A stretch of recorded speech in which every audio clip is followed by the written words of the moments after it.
제가 오늘 본문과 관련해서 무엇으로 설교를 시작할까 고민하고 기도하다가 제가 하는 개척교회에 대해서 나누어야겠다는 마음이 들어서 이제 제가 교회를 개척한 것에 대해서 한번 나누어 보겠습니다. 저는 약 한 3년 전에 복음을 전하라는 주님 말씀을 듣고 저희 집 반지하 집에서 개척교회를 시작했습니다. 저희 가족 5명으로 이제 시작을 하고 유튜브 설교도 함께 시작을 했습니다. 교회를 개척하자마자 코로나 팬데믹이 왔습니다. 코로나가 잠잠할 때는 마을 한력소 건물을 빌려서 시간당 임대료를 내고 사용하다가 또 코로나가 심해지면서 마을 한력소를 또 사용할 수 없게 됐을 때는 저희 집 반지하에서 성경 공부도 하고 중보 기도도 하고 주일날 예배를 드리며 지냈습니다. 개척교회를 하면서 먼저 어려웠던 점은 제가 자비량으로 일을 하면서 알게 된 분들에게 복음을 전하면서 같이 함께 예배 드리자고 했을 때 많은 사람들은 나중에 가겠다고 했을 때 가장 힘이 들었습니다. 그 다음에 또 어떤 때는 갑자기 토요일날 전화가 와서 목사님 예배 드리러 가겠습니다 라고 하다가 목이 빠지도록 주일날 기다렸는데 오지 않고 월요일날 전화해보면 갑자기 주일날 일거리가 생겨서 못 오게 되었다고 하는 말을 들을 때 참 힘이 들기도 했습니다. 그 다음에 또 제 주위에 있는 분들이 제가 목사인 줄 알고 지나가다가 만나서 폐암이 걸렸는데 기도를 좀 부탁한다고 해서 또 기도를 한 몇 개월씩 해주다가 길거리에서 만나서 이제 담배도 끊고 같이 함께 모여서 예배도 드리자고 했을 때 나중에 가겠다고 목사님 그냥 기도만 해 주십시오라고 할 때 그때 참 마음이 좀 무거웠습니다.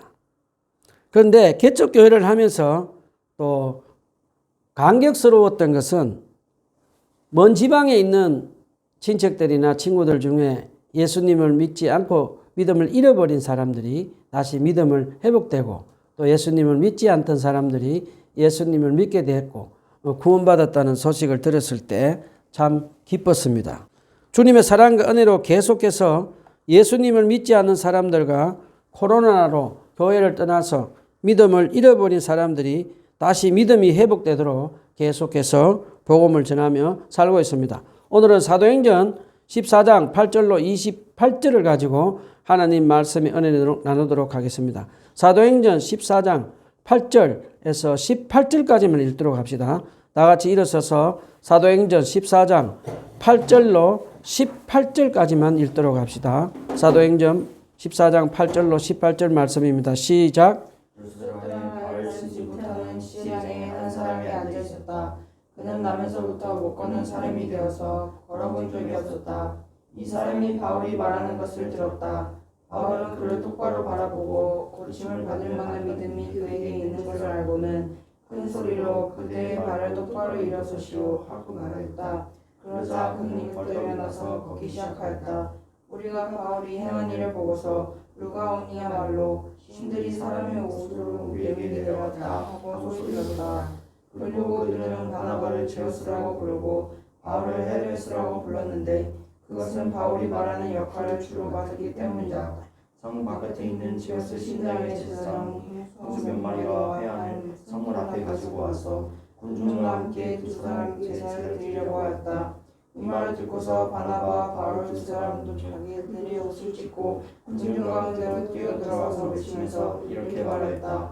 여러분은 어찌하여 이런 일들을 하십니까? 우리도 여러분과 똑같은 성령을 가진 사람입니다.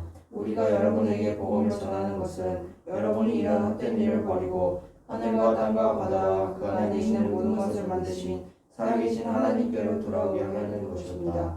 하나님께서는 지나간 세대에는 이방 민족들이 자기네의 방식대로 살아가게 내버려 두셨습니다. 그렇지만 하나님께서 자기를 드러내지 않으신 것은 아닙니다. 곧 하늘에서 비를 내려주시고 설을 따라 열매를 맺게 하시고 먹을거리를 주셔서 여러분의 마음을 기쁨으로 가득 채워주셨습니다. 두 사도는 이렇게 말하면서 군중이 자기들에게 제사를 못하게 하려고 말한다. 저번 주에는 사도행전 13장에서 바울과 바나바 두 사도가 바시디어 안디옥 회당으로 가서 바울은 복음을 전하는 설교를 했습니다.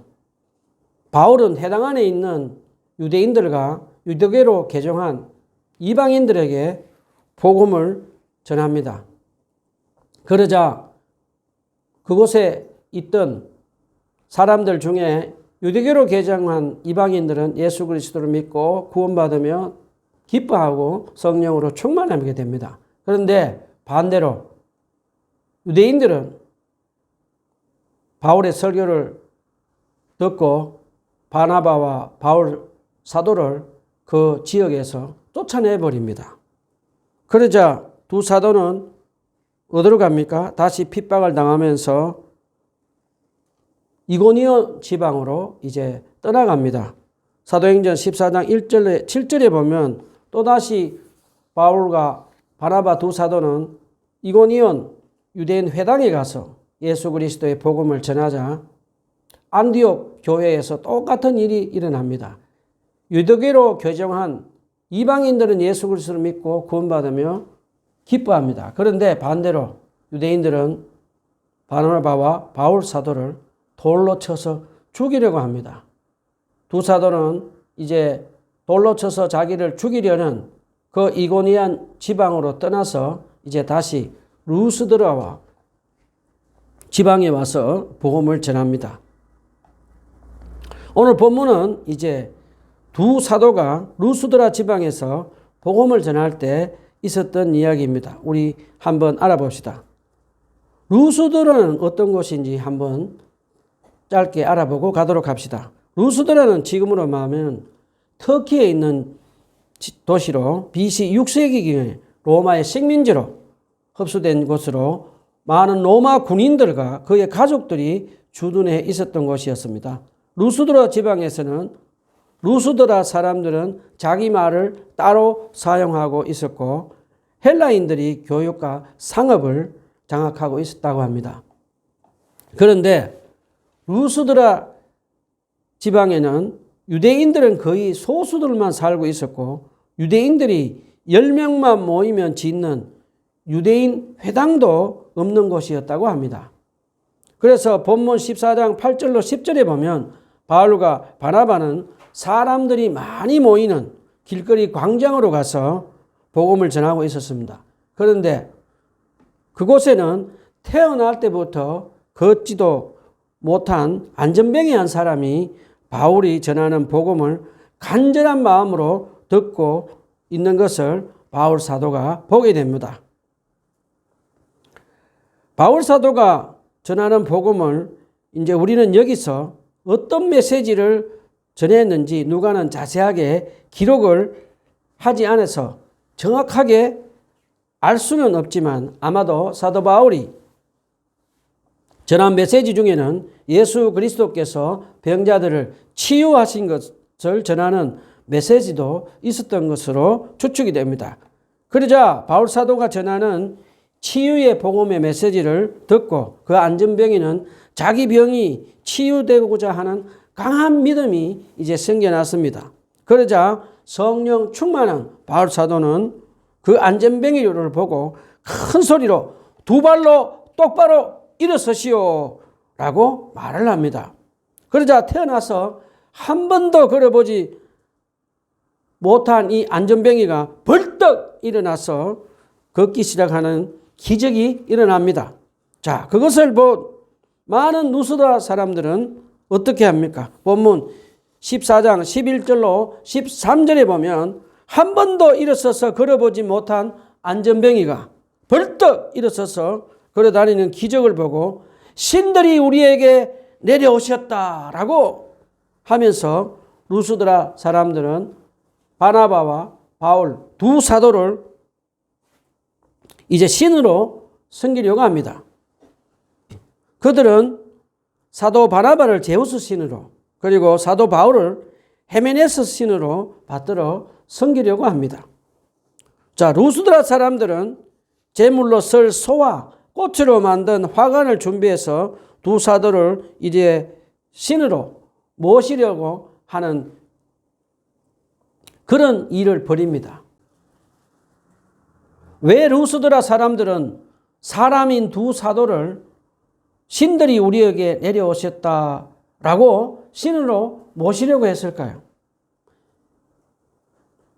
루스드라 사람들은 루스드라 지방에 전해오는 그 신화에 보면 제우스 신과 헤르메스 신을 섬겼다고 합니다. 그 신화에 의하면 그 두 신이 사람의 모습으로 루스드라 지방에 나타났는데 루스드라 지방 사람들은 그 두 신을 무시하고 멸시했다고 합니다.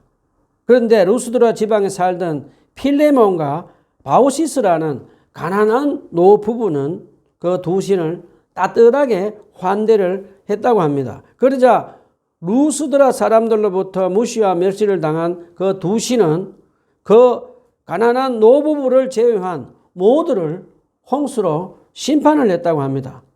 이와 같은 신적 개념의 신화에 뿌리 깊게 자라고 있는 루스드라 사람들은 자신들을 방문한 신적인 두 사도를 소홀히 하다가는 큰 재앙을 당할 것이라는 큰 두려움 때문에 두 사도를 지금 신으로 모시려고 하고 있습니다.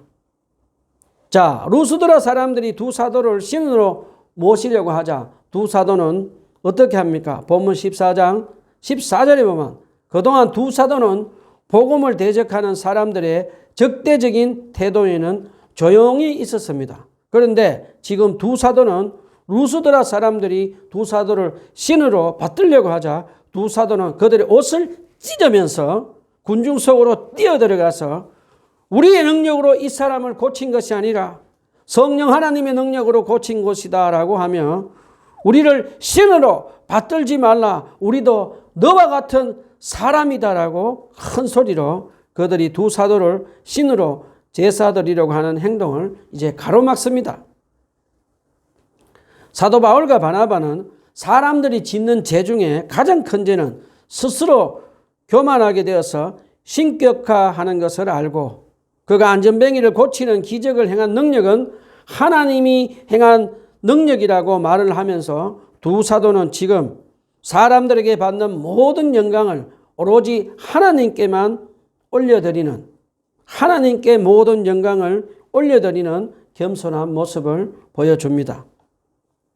안타깝게도 한국교회 목사님들 중에 병자를 고치고 귀신들을 내어 쫓는 목사님들이 이제 기적을 행하면서 성령 하나님의 초자연적인 능력임에도 불구하고 마치 자기의 능력으로 병자들을 고치고 기적을 행한 것처럼 말하고 내가 그들을 고쳤다라고 하면서 하나님께 올려드릴 영광을 도둑질하게 교만하게 하다가 멸망하는 사람들이 얼마나 많은지 모르겠습니다.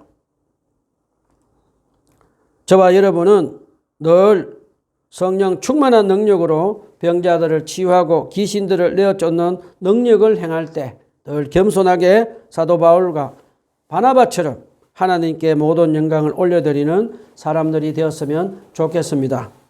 자, 우리 다시 본문으로 돌아갑시다. 본문 14장 15절로 18절에 보면 바울과 바나바는 루스드라 사람에게 자기들이 신이 아님을 선포하고 그들이 숭배하던 헛된 우상을 버리고 살아계신 하나님을 경배하는 일만이 진정으로 가치 있고 사람이 행해야 할 마땅한 도리라고 강조하며 창조주 하나님께 지금 돌아오라고 설교를 합니다. 우리는 여기서 사도행전 13장 16절에서 41절에 바시디아, 안디옥, 이고니온에서 유대인들에게 바울이 설교할 때는 예수 그리스도는 하나님의 아들이시며 메시아라고 전했던 사실과 다르게 지금 이곳 루스드로 이방인들에게는 창조주 하나님의 존재에 대해서 먼저 가르치는 바울과 바나바의 모습을 볼 수 있습니다. 이것은 두 사도가 복음 전도를 하면서 유대인과 이방인의 종교적 심성의 근본적 차이를 깊이 통찰하고 있었던 것을 가르쳐 줍니다. 하나님의 유일성과 영원성을 잘 알고 있는 유대인들에게는 그의 아들 되시는 예수 그리스도를 바로 증거하는 것이 중요하지만 이것을 전혀 깨닫지 못하는 이방인들에게서는 살아계신 창조주 하나님을 먼저 증거하는 것이 효과적으로 복음을 전파할 수 있다는 것을 알고 이제 바울 사도는 창조주 하나님을 먼저 전합니다. 그래서 두 사도는 하나님이 천지 창조부터 시작하여 그분의 주권과 권능과 속성에 관하여 저들에게 자세히 가르쳤던 것을 우리에게 가르쳐 줍니다. 자, 우리 여기서 잠깐 질문을 한번 해봅시다. 여러분은 주위에 있는 아직 예수님을 믿지 않는 사람들과 믿음을 잃어버린 사람들과 전도할 때 어떻게 하고 계십니까? 우리는 예를 들어서 우리가 어떤 장소에서 어떤 사람에게 전도를 할 때 교회 다니다가 믿음을 잃어버린 사람들에게 전도할 때와 또 아직 예수님을 모르는 사람들에게 전도할 때는 우리가 다르게 전도해야 되는 것을 사도 바울을 통해서 배울 수가 있습니다. 자, 이제 바울의 설교를 통해서 루스드라 사람들이 두 사도를 신으로 제사 지내는 것을 겨우 이제 말려서 진정시킵니다. 그런데 본문 14장 19절로 20절에 보면 바시디아 안디옥과 이고니온에서부터 두 사도를 핍박하고 돌로 쳐 죽이려고 했던 유대인들이 악한 사단의 졸개가 되어서 지금 검은 루스드라까지 찾아와서 두 사도를 지금 돌로 쳐 죽이려고 찾아왔습니다. 그리고 그 유대인들은 루스드라 군중들을 선동해서 잔인하게 사도 바울을 지금 돌로 쳐서 죽었다고 확인하고 성 바깥으로 갖다 버립니다. 아마도 사도 바울은 악한 사단의 자식들인 유대인들에게 돌로 맞아서 의식이 없어질 때 사도 바울은 스데반 집사를 생각했을 것으로 추측이 됩니다. 자, 복음을 거부하고 정오하는 악한 사단의 자식들인 예루살렘 유대인들이 스데반 집사를 돌로 쳐서 잔인하게 죽였듯이 안디옥과 이고니온에서 찾아온 악한 사단의 자식들인 유대인들이 사도 바울을 정오하며 돌로 쳐서 죽이며 거짓말로 루스드라 사람들까지 속여서 선동해서 그 사람들이 돌로 던져 사도 바울을 죽이는 일에 동참을 시키고 마는 악한 괴물이 되어서 사람을 돌로 던져 죽이는 잔인한 광기를 보여줍니다. 자, 이제 집단적인 광기를 만족시킨 군중들은 뿔뿔이 흩어지고 본문 14장 20절에 보면 사도 바울의 복음을 듣고 예수 그리스도의 제자가 된 용감한 사람들이 돌에 맞아 죽은 사도 바울을 지금 장사 지내려고 사도 바울을 찾아옵니다. 자, 그런데 돌에 맞아 죽은 줄 알았던 사도 바울은 예수님의 제자가 되어서 사도 바울을 지금 장사 지내려고 찾아온 그들 앞에서 벌떡 일어납니다. 하나님은 사도 바울을 돌에 맞아 죽은 것처럼 된 것을 다시 일으켜 세워서 주신 것을 우리에게 가르쳐 줍니다. 그런데 죽어가던 사도 바울이 벌떡 일어나서 다시 그를 죽이려고 했던 그 성 안으로 다시 돌아가는 모습을 우리에게 보여줍니다. 저는 이 대목을 보면서 돌에 맞아 죽을 고비를 넘긴 바울이 다른 곳으로 피하지 않고 다시금 그 성읍으로 들어간 것은 복음 전거를 위해 돌에 맞아 죽는 죽음까지도 두려워하지 않고 계속해서 끈기 있게 바울의 복음을 전하는 모습을 보면서 바울의 순교적 자세에 다시 한번 고개가 숙여졌습니다. 바울의 이 모습을 보면서 저는 저 자신이 얼마나 초라하고 부끄러운지 한 일주일 동안 고개가 숙여져서 부끄러워서 고개를 들지도 못했습니다. 자, 본문 14장 21절에 보면 고난과 이제 핍박 가운데서 복음 전도에 여념이 없던 바울과 바나바는 다시금 이제 두 배로 돌아와 열심히 복음을 전파하고 난 후에 지금 다시 어디로 갑니까? 두 사도는 그들을 핍박하고 죽이려 하는 유대인들이 있는 그들이 개척한 바시디아 안디옥과 루스드라 그리고 이고니온으로 다시 돌아갑니다. 두 사도는 마치 이리 가운데 목자 없는 양처럼 남겨진 제자들을 찾아가서 믿음의 격려를 합니다. 두 사도는 본문 14장 22절에서 예수 그리스도를 믿고 제자가 된 그들에게 믿음을 굳세게 하고 믿음을 지키라고 권면한 후에 이렇게 말을 합니다. 우리가 하나님 나라에 들어가려면 반드시 많은 환난을 겪어야 합니다라고 권면을 합니다. 바울은 많은 고난과 환난을 겪어야만 했던 자신의 신앙적 경험을 바탕으로 제자들에게도 필연적으로 핍박이 따르며 그것을 굳건히 인내하며 이겨야만 이제 하나님 나라에 들어갈 수 있다는 사실을 그 제자들에게 가르칩니다. 누가복음 6장 22절에 보면 예수님께서 악한 사단의 종된 세상 사람들은 예수 그리스도를 미워함으로 또한 예수께 속한 자들을 미워하고 핍박한다라고 우리에게 가르쳐 주셨습니다.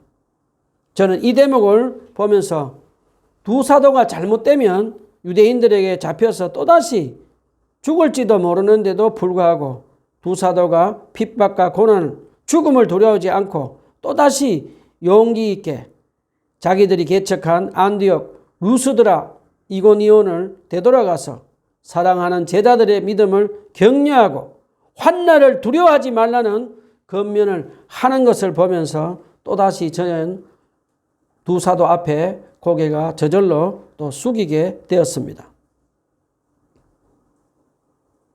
자, 이제 본문 14장 26절로 28절에 보면 많은 환난과 고난을 가운데서도 복음을 계속해서 끈기 있게 전한 두 사도는 이제 1차 선교 여행을 마치고 두 사도는 배를 타고 자기들을 선교사로 파송을 한 수리아 안디옥 교회로 와서 성령께서 선교지에서 이방인들이 예수 그리스도를 믿고 구원받은 일들을 보고를 하고 1년 동안 안식년을 가지고 이제 2차 선교 준비를 합니다. 여러분은 복음을 전하면서 고난과 환난을 경험한 적이 있었습니까? 제가 아는 시골교회 목사님 이야기를 한번 나눠보겠습니다. 서울에서 태어난 이 목사님 부부는 신학교 때부터 시골교회에 헌신하겠다고 주님께 서원을 하고 결혼해서 이제 서울에서 멀리 떨어진 경상남도 땅으로 목사님 부부는 오셨다고 합니다. 그래서 하나님이 정해주는 그 땅에 가서 10년 동안 전도를 하면서 이웃분들에게 농사도 지어주고 이웃 어른들이 병원 갈 때도 같이 함께 가고 전도를 했는데 10년 동안 한 사람도 교회에 오지 않았다고 합니다. 그곳은 한 성을 가진 사람들이 모여 사는 집성촌 마을이어서 인지 한 사람도 교회에 10년 동안 오지 않았다고 합니다. 자, 10년 동안 한 사람도 교회에 아무도 오지 않았다고 한번 상상을 한번 해보십시오. 얼마나 힘들었을까요? 10년 동안 한 사람도 교회에 오지 않는 고난을 당하면서 목사님은 자기가 낳은 두 딸과 또 3명의 아이를 입양해서 5명을 키우면서 재정적인 어려움도 겪고 사람들의 오해와 많은 또 핍박을 당하면서 그 목사님 부부는 많은 고난과 환난을 당하기도 했다고 합니다. 그런데 10년 동안 한 사람도 교회에 오지 않자 목사님은 포기하지 않고 끈기 있게 기도하고 성령님의 인도를 받아서 그 마을 옆으로 이사를 가서 교회를 다시 시작했다고 합니다. 그러자 이사를 간 그 교회에 가서는 서울에 살던 친척들이 갑자기 기촌을 해오고 그 동네 주민들이 중에 교회로 오는 그런 기적을 경험했다고 합니다. 자, 말씀을 정리합시다. 자, 우리는 어떻게 살아야 합니까? 첫 번째는 우리가 전하는 복음이 목숨 걸고 전해야 하는 가치가 있는가 스스로 질문을 한번 해 봅시다. 사단의 죄와 사망의 권세에서 영적으로 죽어가는 사람들에게 복음을 전해서 그 사람들이 성령으로 거듭나서 예수님을 믿고 구원받아서 부활의 소망을 두고 영원한 생명을 받아 누리도록 전하는 이 복음은 이 세상에 썩어 없어질 돈보다 명예보다 권력보다 더 소중한 보물이며 우리가 목숨을 걸고 전할 가치가 있는 것을 꼭 기억하고 복음을 전합시다.